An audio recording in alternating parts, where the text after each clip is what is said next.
professionals don't have a lot of time. Right. And so focusing on specific things you can do is really important and not spinning your wheels. I would say the first thing you could do is get to know somebody who's already doing this, professionally. Yep. And, get to know them, talk to them, go to a local meetup, find a person to either mentor you or just someone you can have conversations with. Hey everybody, welcome back to the Real Estate Rundown. I appreciate you joining me. Today, my guest on the show is Daniel Holmlund, and he comes to us from the great city of Portland. On this episode, Daniel and I are going to discuss how Daniel has been involved in the acquisition, not only the acquisition, but the capital raise of over 900 units of multifamily. And he's going to tell us how to raise capital like a pro.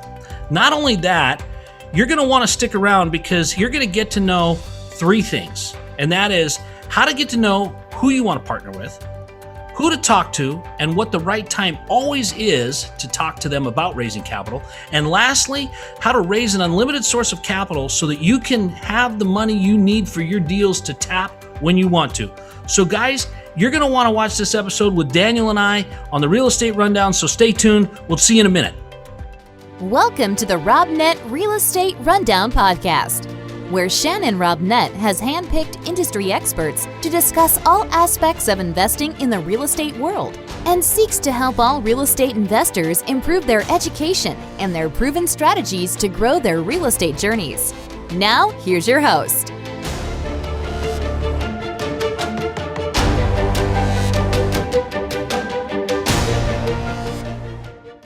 Hey guys, welcome back to the Real Estate Rundown. My guest today, as advertised, is Daniel Holmlund. Daniel, how are you today? I'm doing really well, Shannon. How are you doing? I'm doing awesome, man. I'm doing awesome. So this is first episode of 2021. This is Congratulations. Great, right? Big things for the new year. That's right. We're beyond the madness. But, the title of this one, I'm going to call it Raising Capital Like It's Going Out of Style, because that's what everybody's looking for, right? I mean, if you really get down to it, Daniel, in the real estate world, money does make the world go round, right? Even if it's you doing a single family home and you're talking to yourself and you got to raise your own capital, you got to reach from this pocket to this pocket, you got to go to your IRA, you've got to do something. Maybe you're going to involve your father-in-law, your brother, somebody, business partner. You're going to come in and you're going to raise the capital. That's really the juice that goes on in the real estate business. And that's really what's so necessary that so many people miss. But before we get to that, Daniel, I want to give you guys a little bit of a snippet of who my guest is and the accolades that this guy's got and where he comes from, okay? So check this out. He got a degree in computer and electrical engineering from the University of California at Davis. Not bad, not bad. Great place to stay for a while, right? He now works at this little corporation. I don't know if you heard about it. It's called Intel, right? He's a software developer. He's also an Intel community manager, but he runs their real estate investment club. I had the opportunity to speak with that group, great group of people with a lot of bright stars in there. And he as of June of 2020, he had over 700 active members. I had the privilege of speaking to over 175 of them. It was a fantastic, fantastic time. But he's also got a podcast, and that podcast you guys are going to want to check out because it's Real Estate Investing for Professionals. Right behind him, check it out. That's a great one. I've also been on his podcast. He is a wealth of information, and so I am really, really privileged to have him on the show. As you can tell, I'm a little jacked up about this, right? So, but beyond that, Daniel has been involved in investing in a total of over 900 units, 907 to be exact. That's where the electrical engineering degree comes in, right? But in 635 of those, he's been the general partner. He's been involved in the capital raise. He's been instrumental in the whole thing. So, Daniel, tell us a little bit before we get into the rest of this podcast. Tell us a little bit about your story and how you got to be involved in 900 units. Sure, Shannon. And actually now it's 1,122. Bad info. 850 as a GP. But Nice thank job. you for the opportunity to come on. And it's really a pleasure. It's been a pleasure to get to know you because you are a great communicator and I enjoy talking with you. Appreciate that. I might need a note for that to give to my wife. Other people think I'm a great communicator. I'm not a clam. And I can send to you some of the comments that we got when you spoke at our Intel REI Club, because we get feedback from our participants there, and we get good and bad. I'll send them both to you. Yeah, but it's really I love getting good feedback because it is encouraging and uplifting. And real estate is a team sport. It can be a contact sport too. But no doubt. Having a team around you is really how you get started in this business. I'm going to go back even farther than that, actually, because my dad was an electrical engineer at Hewlett Packard. My mother was a business major, and her side of the family had real estate. And I woke up to real estate as a way to build wealth actually fairly early. I wouldn't say I had a whole awakening here, but I got some exposure, which I then later in my life looked back on, and I had the aha moment. Right. So when I was 10, my grandparents or my grandfather passed away, and he had been working at International Harvester, which is a tractor manufacturing farm equipment corporation. He worked there his entire career. Retired in his mid-60s. I'm not exactly sure when, because I was 10 at the time. Right. And but at that point, my grandma said to him, and she was the financial brains there, in the power couple. But she said, "Let's go to your brother-in-law. Let's form a partnership with him, and let's buy these 120 units, which are over here in this kind of C-class neighborhood." It was in Aurora, Illinois. Okay. And so they went and did that, and my grandma and my grandpa, they spent their nights and weekends fixing up those apartments. They did a lot of it themselves at the time, and it was 120 units, like I said. And when they passed away, my parents had the problem of what the heck are we going to do with this? So they had an apartment. They weren't living in Chicago at the time. There were huge tax implications. The inheritance taxes were high enough that there's no way that we could keep the property. And so as a 10-year-old, I got to listen to a lot of time with them, basically talking about, what are we going to do with the taxes? This wasn't set up correctly. There's talking to lawyers and talking to tax accountants. And frankly, it took years to get it all settled. There was also some farmland involved, which totally complicated the deal. But as a 10-year-old, what kind of struck me is that my parents are going through a lot of problems. Right. Now, when I got into college, I realized, the reason they had all those problems is because they had an asset. And it wasn't my grandpa's job that got them to the point where they had a lot of money problems. It was his investment in real estate after he retired. So that is something that kind of stuck in my head. And I started buying single family homes pretty much out of college around 2002. I used to be a hard money lender, lending projects in Florida with rehabbers. This 2008 crash happened. I ended up with a house that I didn't necessarily want, but at the same time, I held on to that house till 2015. And then I started getting more involved in multifamily. And multifamily is a totally different game. Even, you're heavily involved in construction, and I'm heavily involved. Different, right? I mean, it's very different. Totally different. Yeah. Yeah, you're involved in construction. I tend to do a lot of value add deals, and we should get together and have a little debate on that at some point. But I would just say that there are good ways to make money in both of them. There's great ways to make money in all of real estate, and that's the thing. If you do what you do well, you only need to be a one-trick pony in real estate, right? You don't have to do multifamily and do single family and do rehabs and buy foreclosures. If you're really good at what you do, one trick is good enough. I'm proof of that, right? Absolutely. In fact, I'd say that, you're weakening your brand and weakening your ability to execute if you do more than one. Absolutely. Completely agree. And so right now I've built up a firm called Elan Capital. We're considering a name change to Good Samaritan Capital, because at the beginning of the year, this is 2021, and I'm not saying that I'm going to do this yet, but I've just had a lot of time to reflect on my core values and the core values that I want to communicate with our brand. And one of those is apartment community life and giving back to the apartment community and giving back to just the general community. I have not started doing this yet, but there's a charity that deals with children and cancer, and my brother had childhood cancer.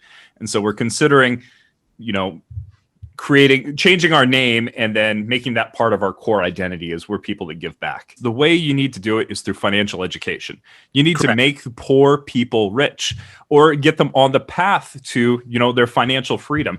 And that is also one of the core values that I've been thinking about a lot over the last couple of weeks, because financial education in our country is sorely lacking.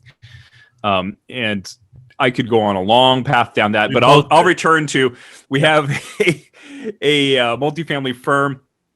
We started partnering with syndicators, first in terms of raising capital and being involved in due diligence, being involved in investor relations.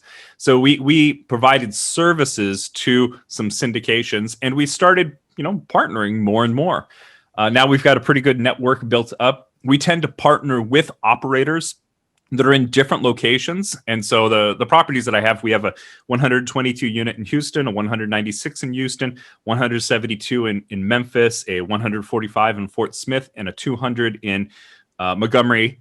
We're most likely going to close on another property in Florida here in the near future.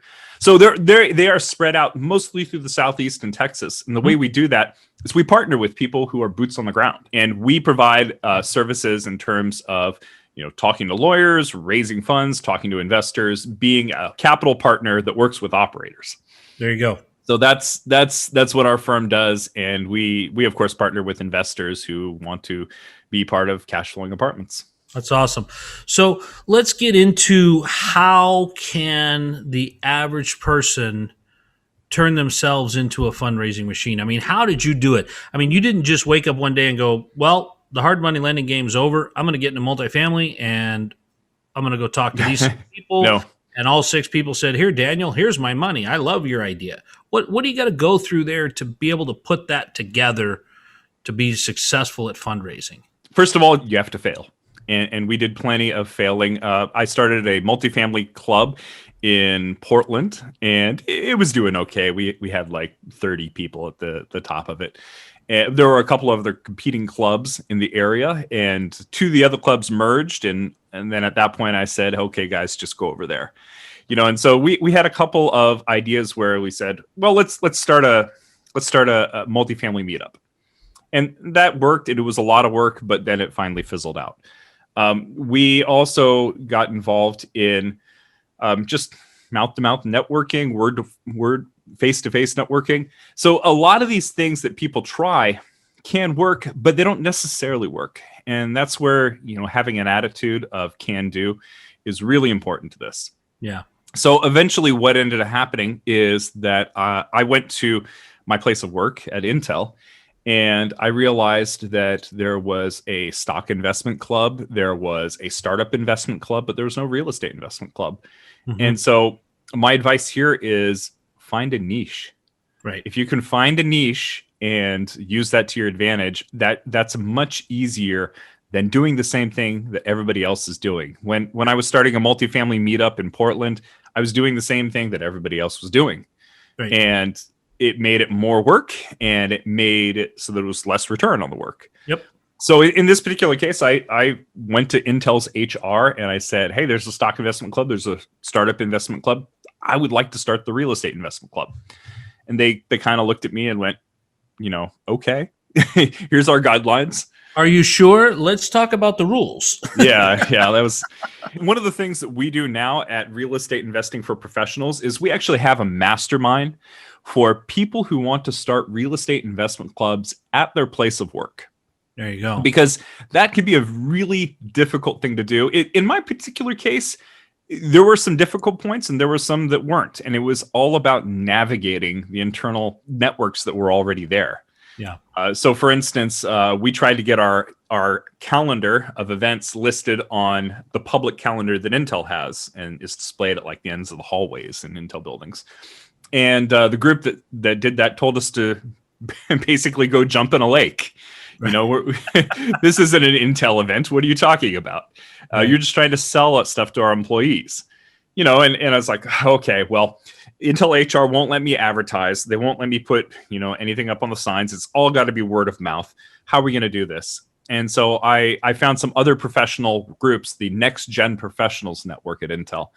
And they were all about talking to incoming employees and giving them good experiences inside Intel. So they were involved in the Toastmasters Club and there's a chess club, there's a choir, there's tons of clubs. And so we got to partner with them, and we worked with them and got on their calendar. That's actually what caused us to boost our attendance quite a bit. And so, finding your niche and then being persistent at it would be my advice. And Daniel, that's so funny that you say that, but how relevant that is, because how many people do we see that are fired up 1 week or 1 month and not involved with whatever they were fired up about a month later, And yet it's the continued plodding along. I mean, an overnight success, takes about 10 or 12 years to brew, and then all of a sudden you look at it, you go, wow, look at what they did this last year. But look at the groundwork that nobody saw happening for the last 10 years, where they're laying the bricks and they're getting the foundation ready and they're doing all the things that are happening. And, I find that's the case when people are approaching me and they're going, man, you're able to attract people to invest with you really, really easy. And I said, well, it only took me 27 years of hands-on knowledge, right, of perfecting my craft to be able to talk to people about said craft and get them to know that I know what I'm talking about. I may not know that much about podcasting or social media branding or things like that, but 27 years in the field, and I only look this bad. I mean, that's the beauty of it all. You're looking pretty good for all that stress. I'm looking pretty good, right? But, Daniel, so, I mean, you're talking about, not going down the same trail that everybody else is going down, but getting the same results by looking at that and going, hey, if I go 2 degrees this way, instead of going into the multifamily investment club like everybody else, why don't I go start a club inside of a club that I already know, which is the Intel Employees Club, where you all have something in common, where you're all going, hey, listen, I'm Daniel from down the hall. And they're like, oh, yeah, Daniel, you're in this group and that group. You're already having commonality, so you're not trying to forge that in the beginning. And you all have a level platform that, look, I've been here for 7 years. Really? You must know what you're talking about, because Intel hasn't fired you yet, right? And so you've got these things where you're finding all the way through, you're finding that. But this is the thing that I think is so important, Daniel, and I think that it is the same with your fundraising. You now have a mastermind where you're giving that information back. Mm-hmm. You're giving it back to the investment community. You're giving it back to the capital raiser. You're giving it back to the Intel employees, which is exactly what has made your club successful. It's the fact that you're there to educate, give back, and people look at that and they go, wow, this is a comfortable place. Mm-hmm. This is a place where I can learn without being made fun of. This is a place where I can be a part of it without having to do anything, but I can do as much as I want, because these people want to help me, which also goes to your name change that you talked about, right? Well, and I would say too that doing things that are slightly unconventional, I think, is where you're going to find more success. That mentoring club, I regularly talk to En Tang, who ran the Apple Real Estate Investment Club. I'm mentoring a guy who's starting a real estate investment club at Dell. And so we're growing a network internally in areas where people want to have a great place to work. And part of that is education and clubs and extracurricular activities that add value to being an employee in those locations. It's funny because, again, here's a guy that's given massive value, right? You're doing the same. So you've talked about persistence. You've talked about, staying consistent with what you're doing, finding your core value. You've talked about, looking at a niche to be involved in. What's another thing you can tell our listeners about where to go get involved that's going to get you the ability to have the conversations that are going to lead to that capital? Well, the other two things you really have to look at is you have to look at what value do you add, and can you do that with a spirit of service? Because when you are talking to investors, they're not interested in what you've done. They want to know how they can either create passive income or invest for the future or plan for their kids, college, or all of these things. And the thing that I like about real estate, well, there's a lot of things I like about real estate. One reason why I am personally investing in real estate is because for me, the stock market is too volatile. If I'm going to plan my retirement, I can't do it on something that I don't know, what the value of my stock portfolio is going to be the next day, especially, in the middle of COVID, elections, riots, etc. I like to have a physical asset that is good in an inflationary environment, low interest rate environment, tax advantage. And it has a business plan that when you as an operator, as a multifamily operator are looking at a property, you want to find a property where you can minimize the number of business plan dependencies on things that you can't control. So you want to know what the market is, right? Can I raise my rents? Can I lower my rents? What's my flexibility in this particular market? And then based on knowing, if it goes up or down, what my flexibility is, create a forward-looking cash flow projection. Yep. And with real estate, you can do that. I can't do that with any stock. I can't make a cash flow prediction. Maybe the dividends I can create a cash flow projection around, but not the value of the stock. Right. And so a lot of the value of that asset is dependent on market forces rather than the business plan. And so I like real estate because it's an inefficient asset. It's illiquid. It doesn't go up and down with the whims of, whatever's going on in your culture. It follows the business plan that you lay out.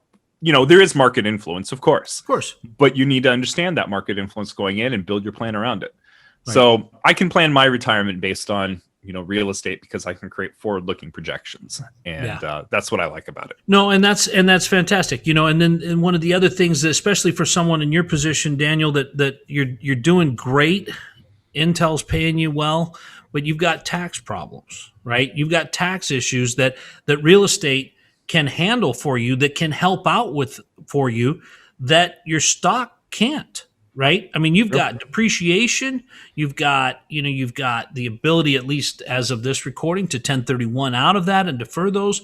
You can do that in your retirement account so that you're paying your taxes at the end, or in a qualified account. So there's a lot of other things there that you do get, but that all of those things come back to, I love what you said, where you have to identify the problem you're trying to solve for your investor, right? And if you're trying to sell them something that they're not interested in, you're trying to sell them cash flow and they're trying to go for appreciation, or you're trying to sell them, something about, tax benefit and they don't have any taxes to pay. Those are the kind of things where you really need to identify your audience.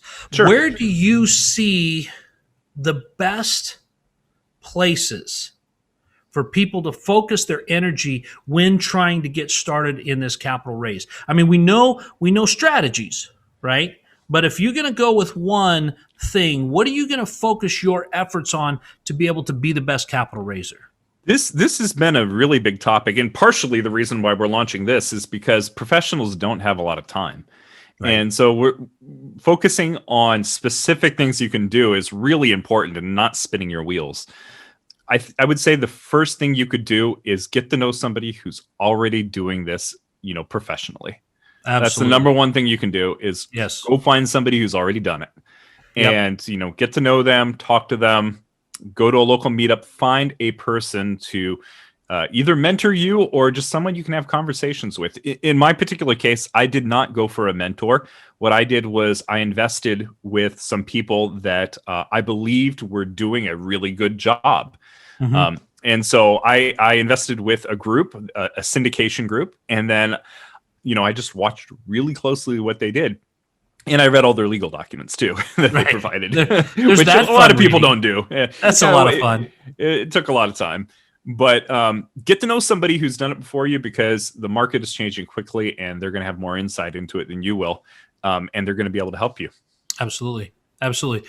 Before we run out of time though, Daniel, I really want to be able to have people locate you. Where can they find you? And where's the best way to get in touch with you with other questions? So we are currently in the process of launching the Real Estate Investing for Professionals radio show. And you can find us at rei4professionals.com. You can also contact me directly just through my email address. So it's daniel.holmlund, HOLMLUND,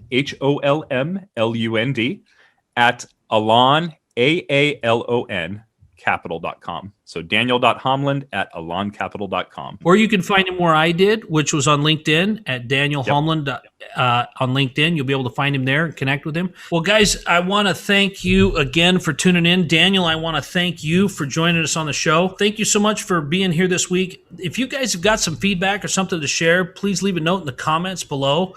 If you enjoyed this episode with Daniel, who has been involved in the acquisition and fundraising of over 900 units, then go to our social media buttons that you see below, like those, comment on those, subscribe to those. Don't forget to subscribe to the show on iTunes and get an automatic episode or an update every time there's a new episode of the Real Estate Rundown. And finally, please take a minute to leave us an honest review and rating on iTunes. They really help us out when it comes to the ranking of the show, and I make it a point to read it and respond to every single one of them. So, Daniel, thanks again for being on the Real Estate Rundown. We appreciate you stopping by. Thank you, Shannon. All right. We'll talk to you again, guys. We'll see you next time we record another episode of the Real Estate Rundown.